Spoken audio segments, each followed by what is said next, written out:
Good day, everyone. Greg Satilla here from CRPG and I'm here to talk about the legendary Deus Ex.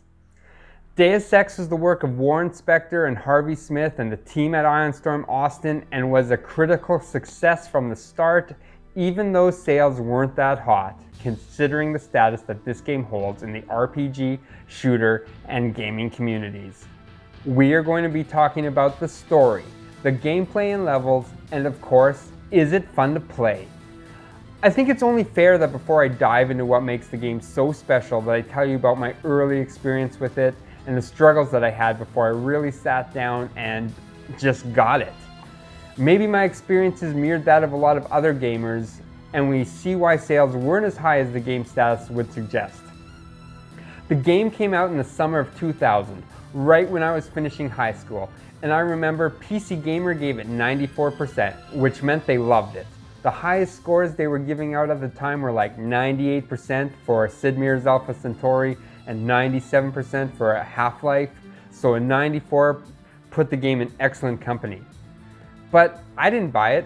I was too caught up in Diablo 2, another absolute classic released around the same time. And when I did pick up Deus Ex, I remember being extremely frustrated with the game, especially coming from other shooters. Deus Ex was different. My aim was wobbly and I couldn't shoot what I was trying to hit. Enemies kept killing me. I just really didn't know what to do. So I stopped playing it. I just didn't get what all the hype was about. I think what really hurt me early on was my lack of patience with the game.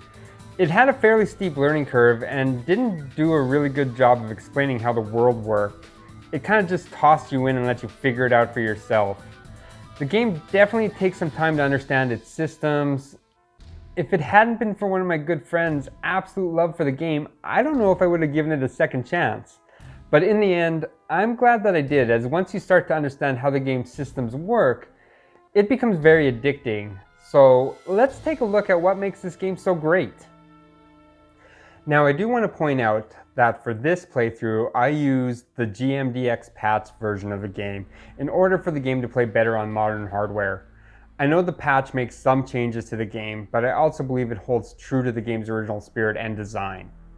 Deus Ex is a game about a nano-augmented agent created by the government to be a member of an anti-terrorist organization known as UNATCO. And the story revolves around numerous conspiracy theories that are all true in the world of Deus Ex. There is no way to talk about Deus Ex without talking about conspiracy theories, and like Chris Davis mentioned in his recent YouTube retrospective of the game, that at the time of Deus Ex's release, people looked at conspiracy theories a lot different than we look at them today.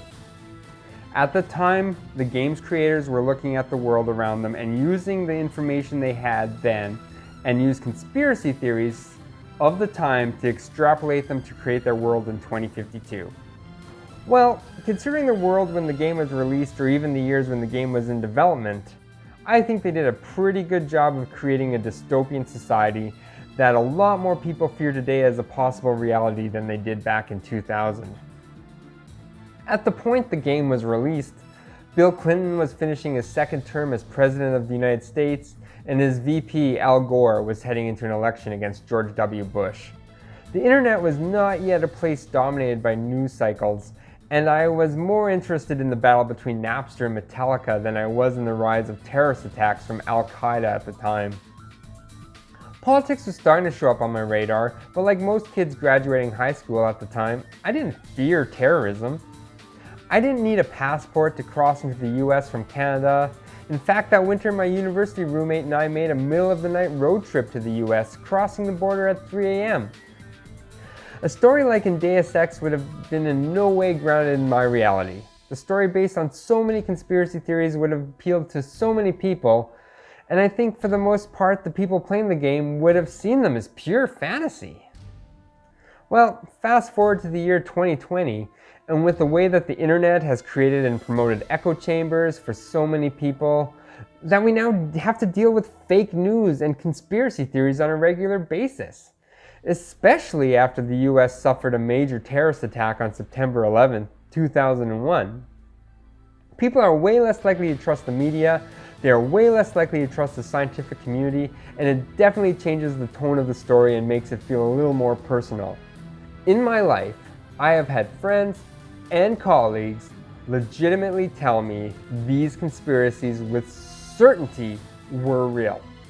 The sun is not real, and that is part of a weather-making machine, that the government is controlling the population through chemtrails, that vaccines cause autism or are going to be used to control us through nanotechnology, that the moon landing was faked as we didn't have near anywhere the technology to pull it off, of course that the earth is flat, and of course, as COVID-19 is currently running rampant in many places, in fact, the President of the United States just acquired it, and that it is part of a fear conspiracy to control us and take away our rights and liberties. And then, of course, there are about a bazillion 9/11 conspiracies. Now, I don't want to get caught up in the discourse of trying to prove or disprove any of these conspiracies, but I did want to point out that our current world has frequent talk of conspiracies everywhere. On the news, of course online, and among social groups, and everyone seems to have an opinion. When Deus Ex was released, I don't really remember having many legitimate discussions about conspiracies. Many of these conspiracies existed at that time, but they definitely weren't part of the average person's lexicon like today. I think the first time I heard the famous FEMA conspiracy, in which the US Federal Emergency Management Agency is actually designed to take power and suspend the Constitution and move the population into concentration camps, was when Hurricane Katrina struck. We saw the prominent rise in conspiracy theorist Alex Jones, who basically made conspiracy theories marketable and used them to make a career. And to this day, I'm still not sure if he believes what he says or just came up with an incredibly unique money-making enterprise.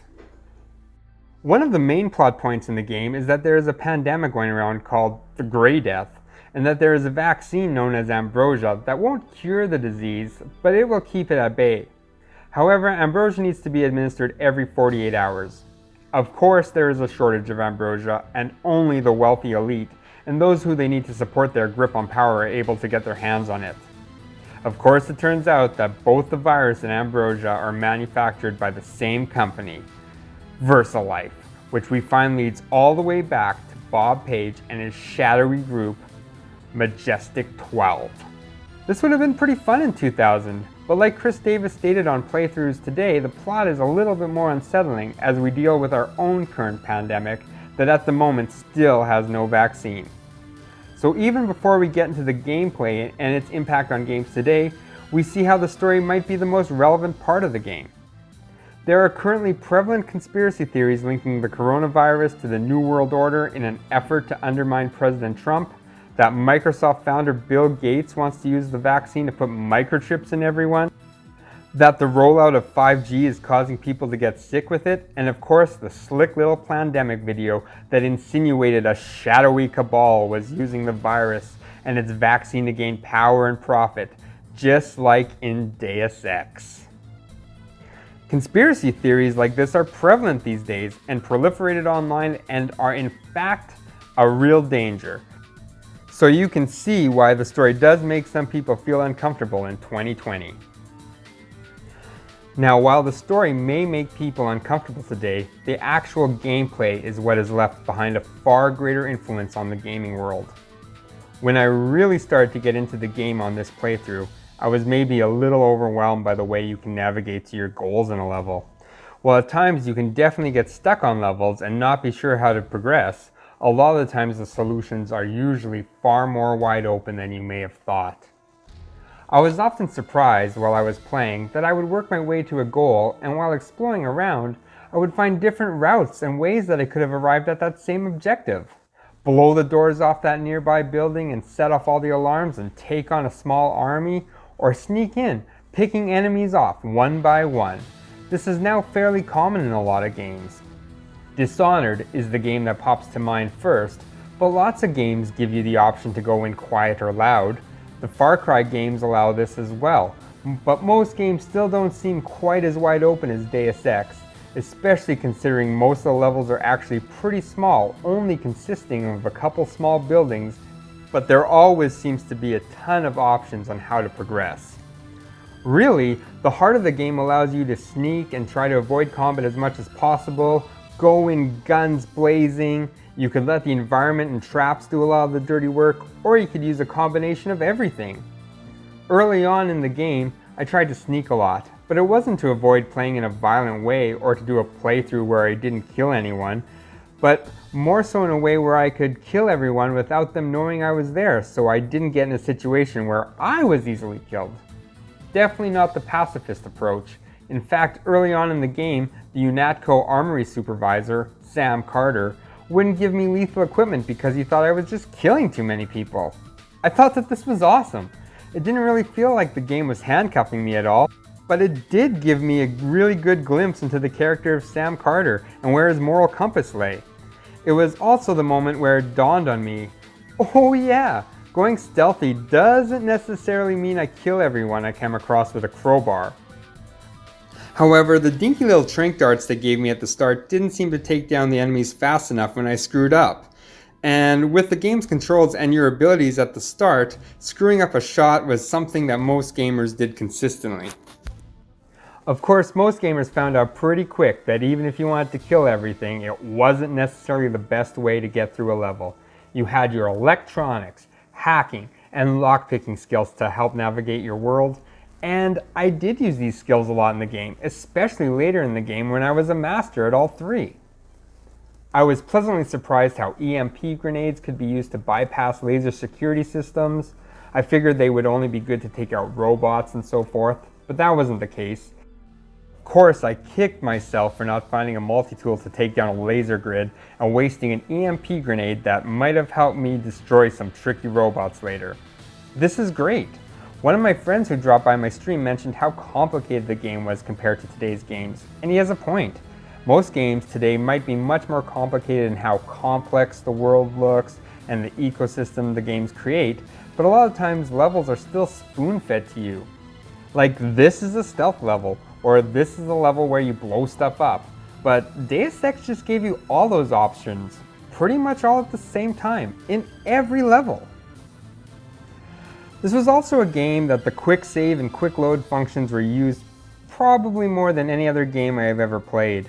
I definitely had an advantage with modern hardware that I could reload in less than a second if I made a mistake, or if I had just one lockpick and a wide array of choices that I could use it on, I could open every door and see what's behind, and just reload if I didn't like the results.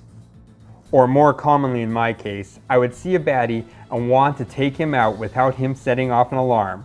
But when I went in for that crowbar smack to the back of the head, or for that well-aimed silenced headshot, I would just whiff, and the enemy would hit a nearby alarm, bring the troops down on me, and killing me pretty quickly. For some gamers, this is a serious no-no, and for others it's an absolute necessity, and I'm sure both camps could argue back and forth until they are blue in the face on which way is correct, but in the end, it doesn't really matter.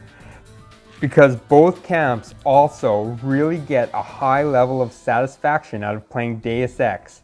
You can go in and just solve the problems as you face them and just deal with the consequences, or you can try to see a glimpse down a bunch of potential paths and try to pick the one that you think nets you the most gain. And if you make a mistake, just try again for the best result. This ties into something else that I have not seen talked about very often about this game, and that's its inventory management. The inventory system is nothing new. We have seen this type of inventory management system before in games like Resident Evil, where items needed to fit in your inventory like a puzzle. Inventory isn't weight-based as much as it is shape-based. You might not be able to fit that sniper rifle in your bag the way it's packed, but if you shuffle your inventory around, you can probably squeeze it in. However, it does mean you aren't keeping everything you come across. I sat staring at my screen multiple times, trying to decide what I can drop to add a much needed EMP grenade into my inventory, or a lamb, or whatever it may be.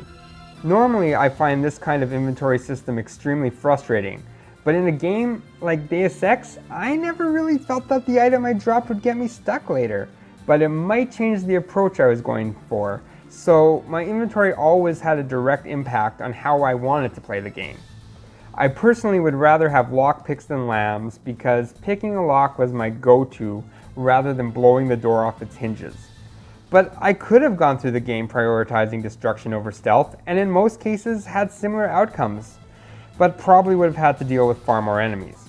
So part of the gameplay is how you want, but the other part is the contents of your inventory and what you may keep or may not keep, and it will definitely have an impact on how you play the game. The limited inventory size, along with how horrible JC is at aiming in the early game, had another huge impact on my playthrough, which was prioritizing the pistol that I started the game with. It took up very little inventory space, and I pretty much put all my weapons upgrades into it. It is a pretty big shock when you start the game and find out that this prototype, nano-augmented superhuman is going into the field and he really sucks at using his sidearm. It isn't like most shooters where you point the reticule somewhere and it hits relatively close. Nope, you start out with some real shaky aim. But with a few upgrades, you can become pretty proficient in a certain type of gun if you focus on it.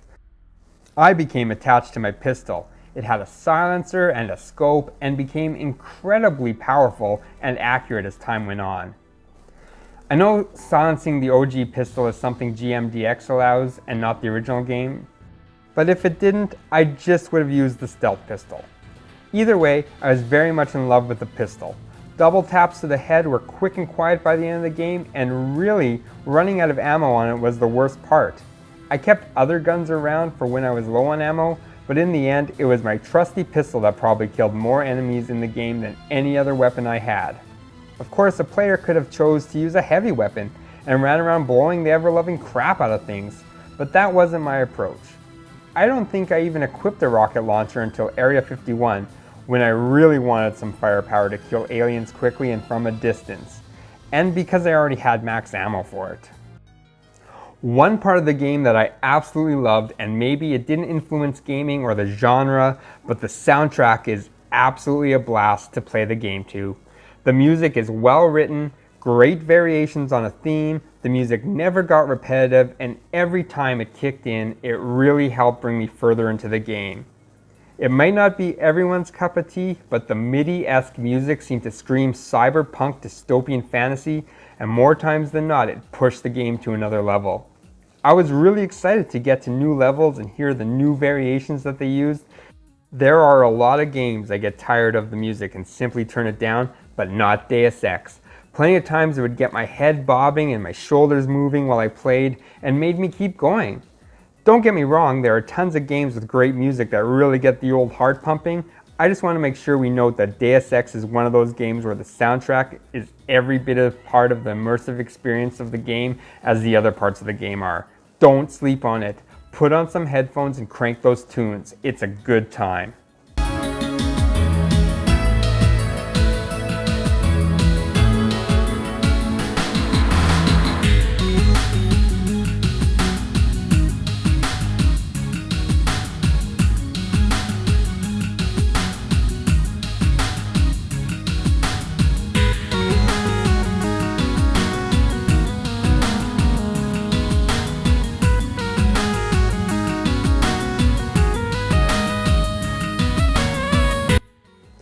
The other thing I love is that this game demands a second playthrough after you complete it.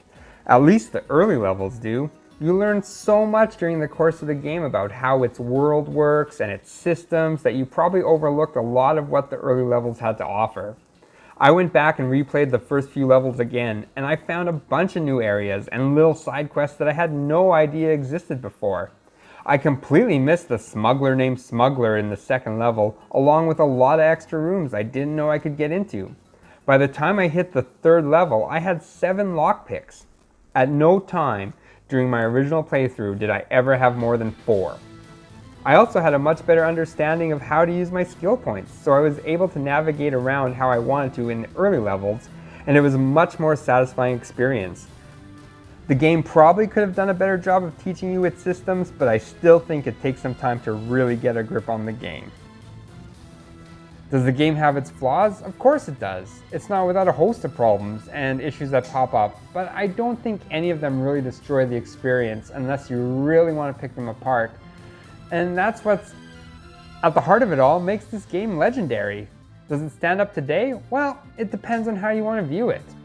Even with GMDX and the upgraded resolutions and improved textures, the game is still extremely dated graphically.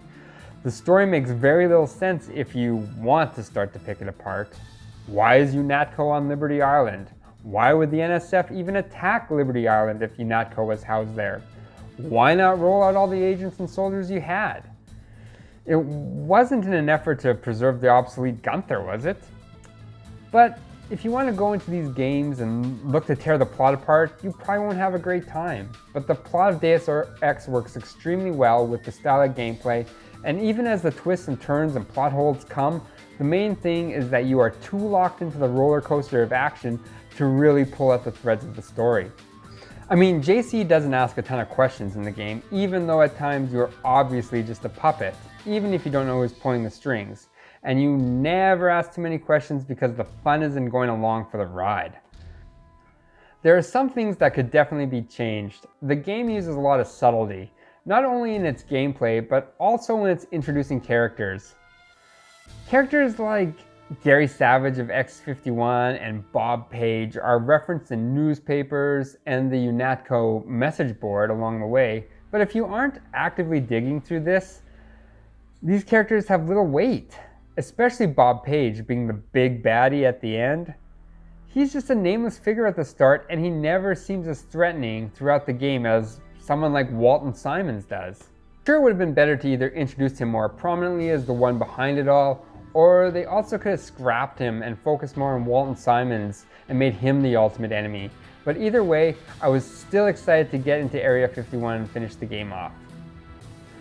The voice acting is hit and miss, and the voices used for accents, especially when you go to Asia, are downright offensive and wouldn't find their way into any AAA games these days, and it's definitely the moment where I cringed the hardest.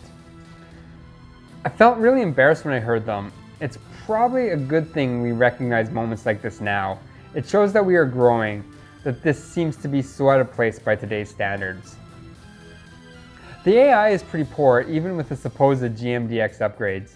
I would mistakenly turn down a hallway right into the path of multiple enemies and turn around quickly, and they would respond comically with something like, "I think I saw something." And a few seconds later they would follow that up with, "I guess it was nothing." Which definitely helped make sneaking quite a bit easier, especially for someone like me who always seems to give himself away when trying to sneak in most games. Another really funny moment came when I was at the maze at Nicolette's Manor and I was fighting with these Majestic 12 super soldiers firing rockets around us. But she was busy telling me how she lost her virginity, while at the same time cowering in fear for her life. Moments like these are head scratchers, but they are definitely not game breaking. They added some levity to the experience. I do want to mention one thing that did frustrate the hell out of me, and it still does in a lot of games today, so I won't hold it against Deus Ex, but going down ladders sucks. I don't know if anyone has really ever nailed ladders in video games, but I died falling off ladders a lot, or even worse, dying trying to get on a ladder to go down and just not getting on the damn ladder. And when you finally get on the ladder, you go to head down and you jump off the ladder to your death, or get back off on the top floor. Like I said, this is an issue that pops up even on modern games. I have fallen to my death off a ladder recently in Call of Duty Warzone. It just seems that there are so many ladders in Deus Ex, and the ease at which you fall off them is so much higher, and your ability to get on them at the top and go down is much lower. And those instances where a ladder error resulted in my death were among the most frustrating I would experience. So yes, Deus Ex is a legendary game. People who love RPGs already know this, even if they haven't played the game before. Does it still hold up today? Well, if it was a brand new release today, then it probably wouldn't get as much love. But that's not how it really works when we look back on these games. I had an absolute blast playing through Deus Ex for the first time in 2020. I understood what the game wanted to do. I understood that people revered the game in high regard. Nick Marsh of the Nth Review highlighted it as the greatest shooter of all time, and I can see why people take that opinion. Especially in its case, it's a shooter that's not necessarily all about the shooting, and for a lot of people, especially roleplay gamers, that isn't what it's all about. So by all means, if you haven't played Deus Ex before and want to know what the hype is about, I believe that you will have a great time playing it in 2020. Especially if you grab a mod that tweaks it to work at modern resolutions with some small enhancements like GMDX.